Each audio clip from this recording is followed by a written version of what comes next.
317 came and went. I think it was a really good card. I think that, even though a fan favorite did get his crop creamed, he put up a good fight.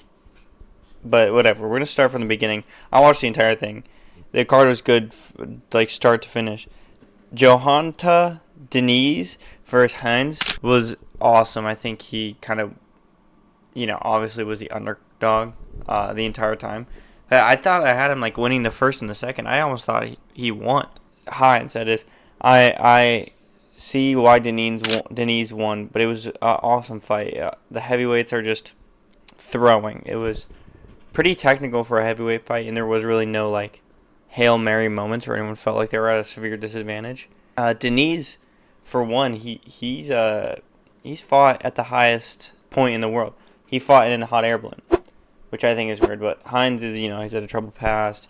This was his debut in the UFC, and they did not give him an easy one. This guy's the real deal. Denise is terrifying. Heinz is like a fun-looking guy. So that was a great fight. I see why I won. Jacoby Smith versus Nico Price. Nico Price is kind of like a wild card. It's good he's on a pay-per-view because he is a pay-per-view kind of fighter. I'm pretty sure he won his last fight, but Jacoby Smith has been on a tear. He's an American wrestler, and he's so fast. His speed is just second to none, pretty much, in the welterweight division. I think Jacoby Smith might be a little short, but, there's no real reason to really talk about that fight because it was over so fast. I think he got a little gassed in the second, but still being able to get it done, Terrence McKinney versus Slava Claus. I think Slava Claus looks like someone that they found outside of a gas station, and he fights like it too. Terrence McKinney destroyed him within a minute. I almost thought it was a record submission. How do you even get in a submission situation that fast with just basic defense? But Terrence McKinney put on a good performance. I think he was favored by like 600. Tracy Cortez back in the win column.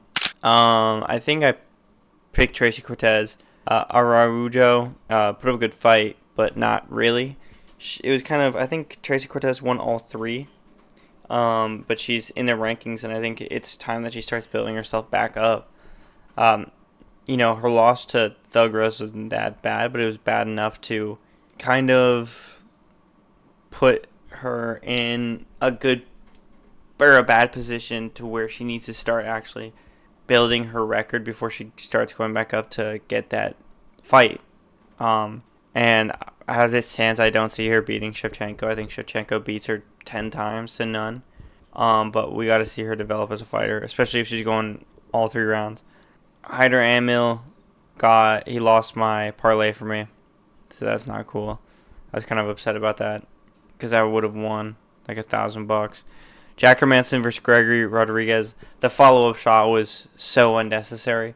Once Gregory Rodriguez kind of settled in, I think at first it was a little more close because, they were both firing back and forth kind of wild. Gregory Rodriguez, it was either he got tired, but, the power this guy holds is insane. The power he holds in his hands is insane.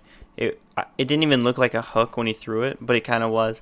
And he completely chinned him, and he was out. And then when the follow-up shot came, I said, oh my gosh. The follow-up shot was almost unsportsmanlike. It was unnecessary. But, there's nothing we can do. Peyton Talbot. Peyton's definitely improved his grappling since his last fight. To the point where he's actually using it, like, in an offensive way. Wasn't constantly on the defense. And I think that was his most major and most noticeable improvement. I think people talk about that a lot. He's putting himself in some sus positions, but either way, he's working, and that's what you kind of ask for. He's doing his job. Beneil Dariush, I had Moicano winning this one. I thought Moicano had him beat in every single kind of way in the situation. But I think Beneil Dariush's game plan going into it was just enough, where it was literally like, just be well-rounded in every single situation. And that kind of worked out well for him, especially where he had Moicano just carrying all his weight. And, as a lightweight, that's a good amount. That's like that.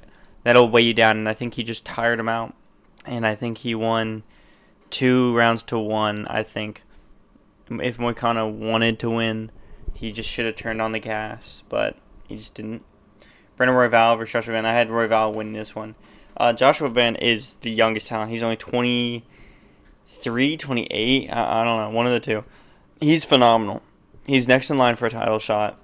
He went up 11 rankings. He's now the number one contender. If Pantoja wins this next fight against Joshua Van, then number one, he just took out the biggest prospect in a flyweight division, which is a division where if you look at the top 1, 2, 3, 4, 5, it's all people that he's beaten. This is the newest contender. And all these guys that he's beaten are phenomenal. It's time to start thinking, well, what next? And that might be a move to bantamweight, to double champ. And I think that's something that Merab would do. But this was by far the best striking on the card. The best fight. I don't even think they knew that it was that you could wrestle or grapple at all, because they were just throwing hands. At the end, Royval gets dropped, and they was just, oh shit, what? Get up, get up, get up. It was Rathabel, so we were okay. But it was the most insane striking match I've ever seen, and that's exactly what I expected from Royval and Vaughn. But I'm excited. I just want to see Royval come back. So I love the Raw Dog. Alexander Petroja. It's pretty much what you'd expect. Boring fight up until the submission. He is putting himself in place to be one of the best, or the best flyweight of all time. I think he defended the belt 5 times now. He's just so good, and his grappling is just leagues above everyone else, and he's getting better too. So I think it's time to start thinking about what's the move. We need a new champion eventually. So we'll see what happens. Ilia Topuria versus Charles Oliveira.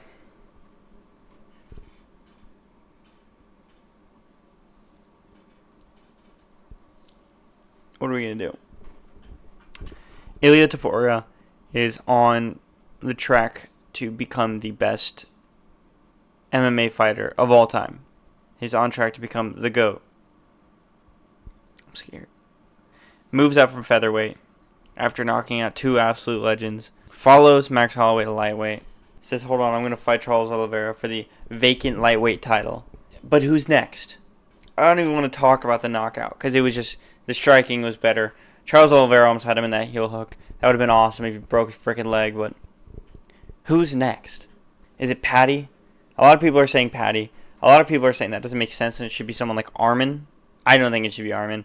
I wouldn't mind a Patty fight. I think testing someone's chin like that is kind of a risk, especially right now.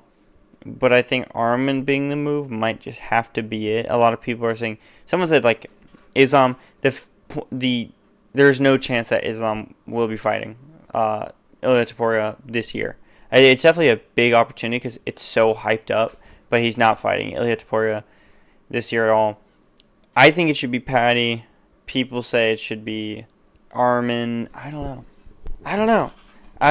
People are saying Patty hasn't earned it yet. I think he has. I think he is kind of beating a lot of people that are kind of chopped, like Michael Chandler and Tony Ferguson, Bobby Green. They're all kind of chopped, but, yeah, he has to be kind of good. So we'll see. Other than that, that was the card. Who do you guys think is next? Who do you guys think is next for Oliveira? Probably Gaethje. I would assume Gaethje's next. That would be a great fight. I know he's already beaten Gaethje once, but I think Gaethje probably wants that one back. People are saying Gaethje for the belt too. We'll see. I don't know. I don't think he's there yet. I think he should probably fight Charles Oliveira first. But other than that, good.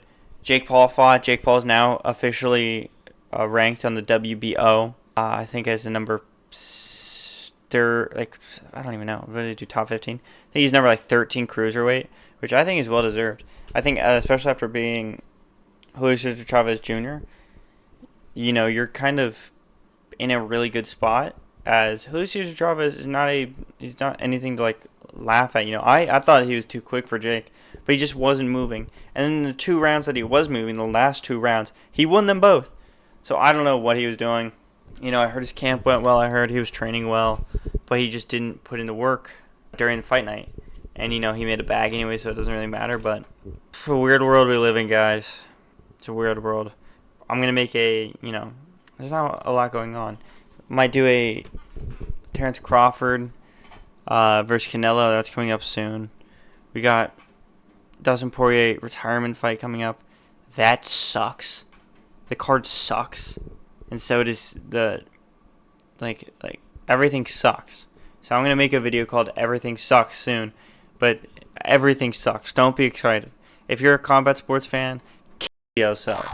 Thanks for watching that, and I'll see you guys later. It was a great weekend for fighting sports. I think it was just exciting, and it kind of set the precedent, especially with like Joshua Van, like who like someone that's so young and so good, and we could see actually becoming a champion.